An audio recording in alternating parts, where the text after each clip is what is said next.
ইয়াত্তাকিল্লাহ ইয়াজআল লাহু মাখরাজান।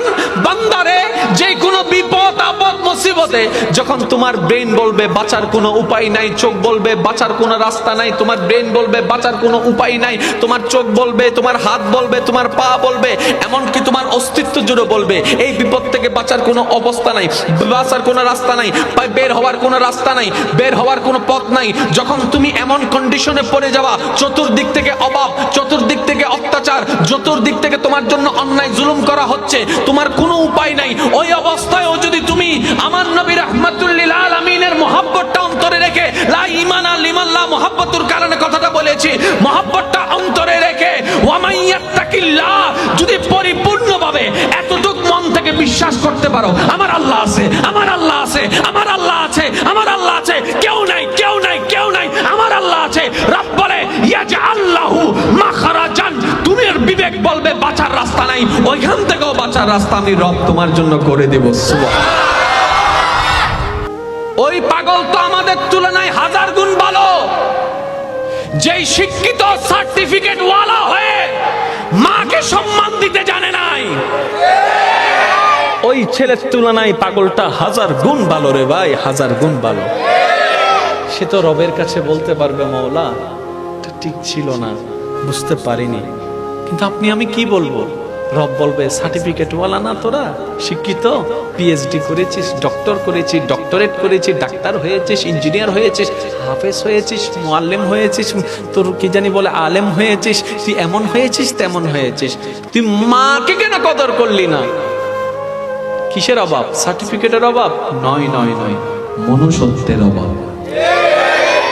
এখন আপনারাই বলেন সত্যি করে, যে পাগলকে আমরা দাম দিই না,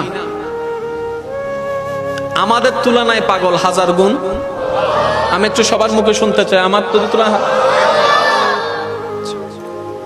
অনেকেই সুদের সাথে আছে, দেখবেন সুদের বিষয়টা কে কিভাবে বুঝেন জানি না, আমি আপনার সাথে একটু শেয়ার করছি কথাটা, ভেবে দেখবেন, সঠিক মনে হলে গ্রহণ করবেন, ভুল মনে হয়ে গেলে বাদ দিবেন। বেশিরভাগ মানুষ সুদের সাথে লাগার ইচ্ছা কারো নাই। যারা সুদের সাথে আছে তাদের অন্তরও দেখবেন সুদের সাথে লাগার ইচ্ছাটা ছিল না। তাহলে লেগে গেল কেন? নিশ্চয়ই মাঝখানে কোন একটা ভেজাল। একটু খেয়াল করে দেখেন, সুদের বিষয়টা হয় কি জানেন?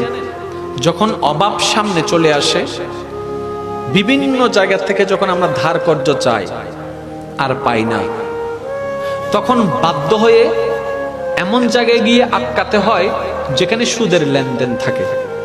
তো যখন জিজ্ঞেস করা হয় ভাইয়া আমার এত টাকা লাগবে, সে বলে যে এত করে দিতে হবে, ওই অঙ্কটা শুনে প্রথমে মনে হয় এত অল্প, মাসে দেওয়া যাবে। বেশিরভাগ যারা সুদের সাথে লাগছে জিজ্ঞেস করবেন, অঙ্কটা শুনে প্রথমে মনে হয় এত অল্প, মাসে দিতে পারবো। কিন্তু যখন সেটা কন্টিনিউ হয়, একটা পর্যায়ে গিয়ে দেখা যায় ওই টাকাটাই আর দিতে পারে না, মূল তো নাই না, ওই সুদের টাকাটাও আর দিতে পারে না। ক্রমান্বয়ে সেটা বাড়তে থাকে, বাড়তে থাকে, বাড়তে থাকে, বাড়তে থাকে, মূলও বাড়ে, সুদও বাড়ে। এখন উনি আর রাস্তা দেখে না।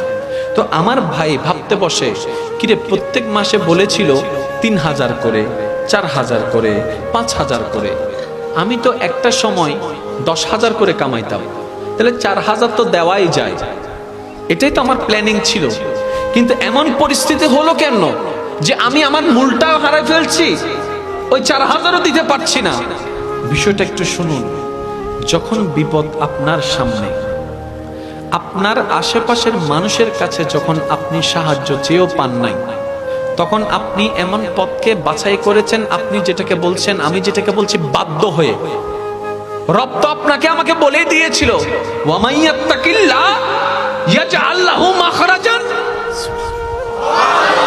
আমরা তো রবের সেই প্রেমটা বুঝতে পারিনি। বলে যে কি? রব বলে ওয়া মান ইয়াত্তাকিল্লাহ ইয়াজআল লাহু মাখরাজান।